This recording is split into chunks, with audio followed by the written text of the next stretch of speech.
Troy, and I'm just walking around the house, actually. I haven't made a video in forever. Say hi to the camera. I got a freaking call from the... Who is it? It's just the camera. Are you recording? Yeah, Well, where are you going to post it? on YouTube. Oh. Yeah, no, it's just... Oh. You're funny. Well, I haven't made a video in forever because I've been busy with stuff. I mean, we've been cleaning a lot. Like, you know that's true. I've been meeting with a lot of people about my stuff, my case and everything. Not cases, sorry. No, you're fine. A lot of things. Sorry. Troy here. I haven't made a video in forever, and I'm sorry about that. I don't know why He's I a haven't. blogger. Well, I try to be a blogger, but I'm failing at it. we were talking earlier that we wanted to go to Chacho's and eat some nachos, and I'm waiting for that. I am. That's actually that's a goal of mine. But no, I haven't been making videos because I have not been inspired, and I'm sorry if I haven't been inspired. It's just well, I want to be a cook. As weird as that sounds, and after everything Music, not so much. Huh? Music, not so much. Well, I mean, I'd still do music, but on my own terms. I don't like to play for the world because the world doesn't really deserve that kind of music. It does. It's just I don't feel like I'm deserving enough of having that kind of, you know, relationship with the world where I can play music and play it live. Unless I find other people who are as passionate about God as I am and want to play music for God only, then we'll talk. Then we'll do that. But until then, I feel like I'm not really in a place to do that. And I like cooking a lot. I cook now that I have like a place that I live in. Like I have a home. You know, it's nice, right? Yeah. We Yeah. have home, and We have home. we have a home, and we we're we're making big progress right here. We're making big steps. I mean, we may make music depending. You know, who knows? Who knows? I was homeless for like a month, and right now I'm working at Bill Miller's, making my music. I got Troy, I got freaking DJ. Like we look for each other. We look out for each other. We're brothers. Mm-hmm. So I've been making big steps. You know what I'm saying? If you're in a Yeah. position, I'm not trying to make this a pep talk or anything, but if you're in a position where you need help, you need to, or you're not happy with yourself, you need to improve yourself. If you don't improve yourself, then what are you doing with your life? Every day should be room for improvement. Every day you need to hustle hard. You need to be the most successful you can possibly be. You're not gonna ever be at a position where you're gonna be 100% satisfied with yourself, even till the day you die and you're wise. Because if you think like that, then you're not gonna get anywhere. You have to always think like, all right, well I'm doing better, but I need this. I need this. You're gonna be a perfectionist, and that's what you need to be. And that's how Troy is. And I've been looking at the way Troy behaves, and I've been getting influenced by him because he think good minds think alike. So I don't know. I don't know what else to say. Wise words from a wise young man. I don't know where that came from. I was expecting you to do something completely different, but then you just like went and put me on the spot and be like, "Oh, he's this and that." I'm like, "Whoa." I don't remember ever being. I don't remember ever doing any of that stuff that you said I did. But Well, you think wise. You know. I try. I mean, I'm not an old wise man, but I try to be. I try my best, whatever I am. But I mean, he sees, he knows, and so yeah, that's I guess that's words of wisdom. Is even if you're in a very terrible space where you're homeless, because hey, I've been there too. Ha ha ha. Hi, I'm Troy. Hi, nice to meet you. You know, it's hard. It's really hard because it's like you feel like the world is just kind of against you, and you don't know what to do. I'm sorry, I was lazy, sitting down like that. But you know, the funny thing about being down and out is, you know, that's like the lowest you can go. Oh, the only place you can go is up. So it's kind of funny because Yeah, heaven is up there. Wise words, my man. The You only know, place you can go is up. and the funny thing is, God finds you when you're at your lowest, and I certainly was at my lowest, and now it's like God's picking me up, and He's doing things with me. Like, we're gonna go. I never thought that I'd be in a place where I have my own bed, my own, like, it's a Tempur-Pedic bed, too. You've seen it. Like, I have a Tempur-Pedic bed and stuff. I can't What does believe that mean again? it means it's a very high quality bed. Ah. Yeah, I don't even know what that means still. I have a hole in my teeth here, actually. I don't know if you can see it. Yeah, that's what happens when you don't have a really good diet for a year and a half. Ramen But every day. No, I'm just no, kidding. no, not I'm even kidding. that. I'm kidding. I barely ate honestly for like a whole year. It was kind of it sucked. It really sucked because I had to, like I was donating plasma and stuff, and just being real, so you guys know where I was coming from, and I had to donate plasma to get money for food and stuff when I was staying with a friend on the south end of town, and it was really difficult, but we managed. I managed and stuff, and now things are looking up. We're actually making a day. We're gonna make this a thing where we go to Chacho's every once in a while, like once Facts. every 2 weeks or something, or every week. Excuse me, I was just burping right there, but it's kind of crazy how we're at right now. And then I'm dating my girlfriend from high school, Katie, which is crazy. We were How long talking were y'all about dating? in high school. Yeah. Shoot, how long were we dating for? We dated for a minute. It wasn't like 60 a. seconds? Damn. No, I said we dated for. That's pretty. I'm just kidding. No, I forgot how long we dated for. I think it was like maybe a few months or something. It was bad because I wasn't the same person I am right now. I was a bad influence on my girlfriend back Yeah. in the day. Yeah, I was very much a I'm not gonna say what, but we were not a good couple at the time because I was just in my own little world, and she was very patient with me, and she still is patient with me right now. And it's crazy how it's like our worlds came full circle, and now we're back here, and I've become like a wiser young man. I'm not old. And my friends make fun of me because I say I'm old. And they're like, "Dude, you're not old," and I'm like, "I feel old," and they're like, "You're not old."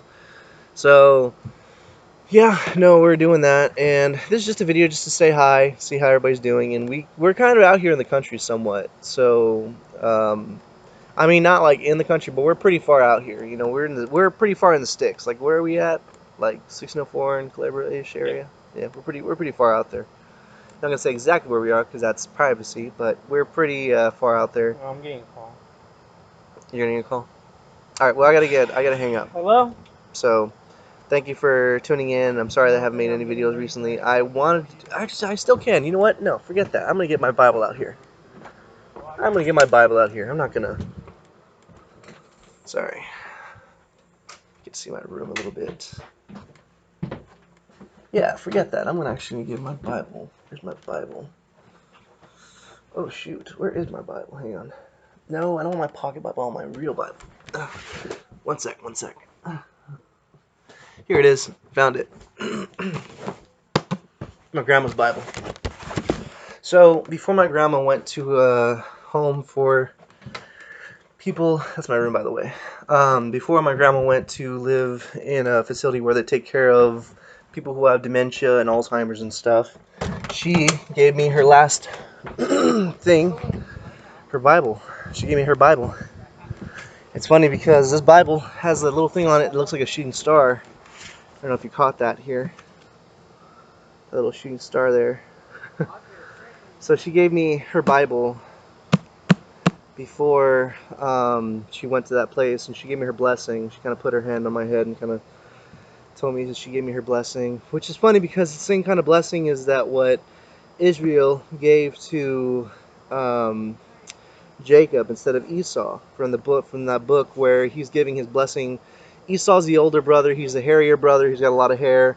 The younger brother, who is the daughter of not Rachel. I forgot her name. Honestly, I forgot her name. But she like conspires with the son and says, "Hey, you need to like go and fetch me a little kid, and I'll go and make a stew for it or savory meat for your dad, and he'll give you his blessing." And the son is like, "I don't want to do that. Like, I will anger God that way." And she's like, "No, you're supposed to get the blessing because I was there when God said that you're gonna get the blessing." And so he's like, "Okay." So he listens to his mom, and he gets a kid, takes it, and she makes the stew and everything, and then brings it to the dad. And he's like, "Father, I brought it to you." And he's like, "Son," he can't see. He's like almost blind. He's just like, "Son, is that you? You sound a lot like Jacob. Come here. I need to feel you." And he, instead of listening to his intuition, thinking, he sounds a lot like Jacob, but I don't know, it can't be Esau. Because he ordered Esau, "Hey, Esau, come here. I'm going to give you my blessing, but you need to go and fetch me some food. Fetch me a wild, I don't know what kind of animal he eats. I don't know that lingo that they used back in the old days, but find me find me a young, fresh meat from out in the field and bring it here and make me savory meat so I can give you my blessing. So he's like, all right, Father, I'll go and do that. And he goes and he leaves. And then Jacob didn't really hear. His mom did. And so his mom goes to Jacob and says, hey, you need to do this. So anyways, he brings the food and she gets the skin of the kid. Like she cuts the skin and puts it like on his arms and his neck and everything so that he had the coat, like a coat of a kid or of the animal he killed. He's like, come here so I can feel you. And he feels him. He's like, well, your voice says it's Jacob, but I mean you sound like Jacob, but you're Esau. You gotta be Esau. There's no way that he would have this kind of fur. All right, I give you my blessing. And then he eats and he's like, all right, I give you my blessing, and that's it. So, anyways, I'm sorry for that whole thing about that, but it kind of felt like Grandma was giving me that blessing that she only can give to like one kid, and I guess I was her only kid for a while, so I was that kid. Because to mine, well, I don't want to put my aunts and uncles into this because they probably got their own blessings for Grandma, but the blessing she gave me felt like it was just I can almost feel like heaven opening up in a sense, saying like I have her blessing, so I felt kind of happy about that. I was like getting, and then she gave me her Bible. She's like, take this with you, and I took it with me, and it's with me, and I have it. So I'm gonna go to Psalms. I'm gonna go to Psalm, just a random place. I don't even know. Psalm 80. Psalm 80, verse 1. To the chief musician upon Shoshanim e Duth, a psalm of Asaph. Give ear, O shepherd of Israel, thou that leadest Joseph like a flock, thou that dwellest between the cherubims, shine forth. Before Ephraim and Benjamin and Manasseh, stir up thy strength and come and save us. Turn us again, O God, and cause thy face to shine, and we shall be saved. O Lord God of hosts, O Lord God of hosts, how long wilt thou be angry against the prayer of thy people? Thou feedest them with the bread of tears, and givest them the tears to drink in great measure. Thou makest us a strife unto our neighbors, and our enemies laugh among themselves. Turn us again, O God of hosts, and cause thy face to shine, and we shall be saved. Restore us. That's what it's trying to say. Basically, just like, restore us, please. Thou hast brought a vine out of Egypt. Thou hast cast out the heathen and planted it. He's talking about the time where Moses went and got the people of Israel in Egypt and took them out, and then he weeded out the weak ones, which is the old generation who didn't believe in God, and he saved the young generation, which would believe in God, so that they would go into the land of promise. Thou preparest room for it, and it is caused to take deep root, and it filled the land. The hills were covered with the shadow of it. The boughs thereof were like the goodly cedars, trees. She sent out her boughs unto the sea, and her branches unto the river. Why hast thou then broken down the hedges, so that all they which pass by the way do pluck her? They're basically asking like why. This person is asking like why do you cause such torment? He's wrongfully accusing God, saying why do you cause them to pluck out your people when you promise good? Which you never do. Don't I mean it's hard, but don't ever question God's motives because God has a very good reason for doing the things that He does. Sometimes we don't see it when we're in the middle of it and it sucks, but God has a very good plan and a very good purpose. So that's just one thing to. Later on in some other videos, I might actually start showing you how to when I'm cooking and stuff because I like to cook and I want to be a cook. Actually, like if I want to be a professional cook. I like being a musician, but I want to be a cook more so than anything. So, anyways, um, the boar out of the wood doth waste it, and the wild beast of the field doth devour it. The forest. It's saying the forest eats up all the inhabitants and stuff. Return, we beseech thee, O God of hosts. Look down from heaven and behold and visit this vine, and the vineyard which thy right hand hath planted, and the page. The branch that thou madest strong for thyself is burned with fire, it is cut down, they perish at the rebuke of thy countenance.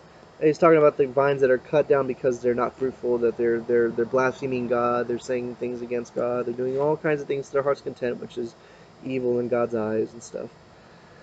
Let thy hand be upon the man of the right hand, upon the Son of Man, whom thou madest strong for thyself. So will not we go back from thee. Quicken us, and we will call upon thy name. Turn us again, O Lord, God of hosts, cause thy face to shine, and we will be saved.